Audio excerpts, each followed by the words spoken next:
protest vote mu buli ngeri yonna ffe ng'abanuupu twetegereza embeera etegekebwamu obululu ebbanga lyonna obulimu General Yoweri Museveni 1 nga buyina ebintu bina by'otabujjaamu. Bibaamu okuteekawo okutya n'okutiisatiisa abalonzi, bibaamu okugulirira abalonzi, bibaamu okubba obululu, bibaamu okudiisa oba kye bayita disinformation.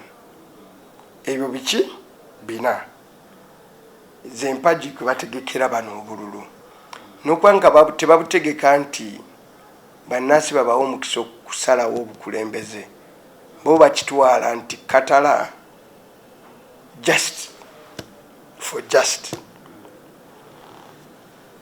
okuba nti buli myaka 5 bawa ekifaananyi nti waliwo democracy. Ne tugenda obivaamu nga waliwo betuziise, waliwo abalemadde, waliwo abalwazibwa, waliwo aboonoonebwa ebyabwe. N'olwekyo abamu nga baga nti bikyayina omulamwa ogenda mu kalulu ke mugendamu ng'ebinaakavaamu mu bimanyi. Abasiraamu baga nti omusota we gukulumira mu kituli ogusooka n'ogwokubiri, bozaayo ogwokusatu oba mukafiiri. N'olwekyo mu ngeri eyo ate muvaayo mutya mugaye nti akalulu ako ke mugamba si kaamazima mugenda keetabamu. Kati ne tugenda tu protest okuwakanya. Tugenze mu kalulu kukulaga nti wadde olusozi luwanvu nga Elgon naye lulinyibwa. Titugenda dulinnya nga tukola ebya bulijjo. Tugenda kubirinnya nga tukola ebya, because Elgon ku mulinnyo wa bulijjo atalina byuma ne bikwata totuuka waggulu. So we are going to defy the odds. Tugenda to defy the odds. We are going to surmount the challenges. Tugenda ku making sure nti challenges zonna eziriwo we are protesting. Tuziwakanya era tujja kutuuka ku victory. Ne bw'onoobanga ogaanirako, we are in a protest vote. Omulundi guno si biri bye tulinze byokka ebiva mu kulonda, tubikkiriza nga byokka bya mazima na bwenkanya. So it's a process. Eyokwetabamu is part of the process. Erimu ne after election process. Protest vote yalakidde kwe wanagora. Yes. Byonna mbikoze byonna biri bye njogeddeko muguliridde mutaddeyo emundu ne munaleeta tanka ne mukola ki. Ffe tuli bamalirivu okutambula. Era baleeta enkyukakyuka be bati bwe bakola. So omuzungu agamba if you behave normally in an abnormal situation, you are abnormal yourself. So bw'obe ne bw'oba wasomera gayaza enkuba nejja busuuti ogisikako, tosisobola kusinga nga okumba bakuyita ng'eno enkuba ekkuba bagamba nti gendako ebutabika. So it is as simple as that. Kyova tuvudde ntugamba we are going for a protest vote. Kikulaga olusozi lwe tugenda okukola ki okulinnya. The giver and the receiver. You and I are all citizens of this country. You've done your part. You put your ears on the ground, the media, and established that the money was being given out. Now we are asking, there's no way I'm going to move in everybody's home or the leader of opposition or any other and say, have you received? Did you? And do a house check.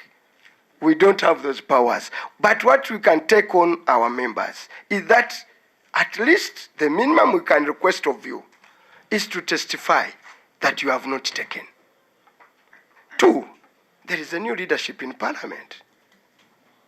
That was then, this is now. There was a LOP then, there is a new LOP. Now there is a whole new leadership. It can't be business as usual. This leadership is not a continuity of the past leadership. It has its own agenda, it may feel its own challenges, it may have its own scores, it may have its own challenges. But the new leadership has chosen to take that approach. The leadership then, I was part of it, took another approach then. But that was then. The circumstances were different. Now the circumstances are, unless you are saying, as it were, we become part of the general public psyche now to be indifferent and cynical. And say, we can hardly do anything. We are not part of the cynic public. We are not part of the indifferent public. We are condemning it. But there also the common thing that all leaderships have done. I've been here for the last 12 years. At every turn when the General Museveni has chosen this approach, there's been a reasonable group of members of parliament that have stood and said no to him. I've been here, and I'm proud of them. And they are here. They are saying we will not receive it. And I'm proud of this team and the members who have the moral authority to walk away from 100 million. May God be with you. Who have the capacity. Of the leader of opposition in Parliament of Uganda, resolution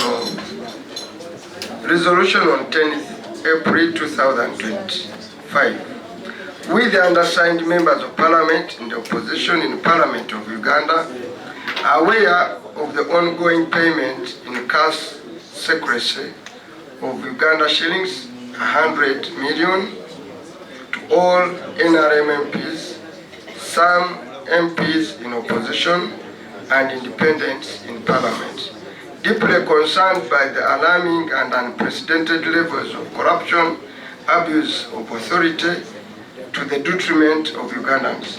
Now, therefore, resolve as follows. We condemn the gift of 100 million paid out of classified budget of State House. Reject the gift of 100 with all contempt it deserves. Challenge the President to follow up on the payments and release with proof the list of MPs paid, but also recover the balance from the person paying. Because there is a possibility the person paying may take our money who have not picked and not return it to the giver. So if we gave 400 and some 500 what's our number? 529. There are these undersigned who have not received. So those who are giving return the balance to the sender. So 4, challenge the IGG to swing into action to recover all the payments and prosecute the culprits. So we are going to sign. I'll start myself. No, I'll leave the number 1 for the law.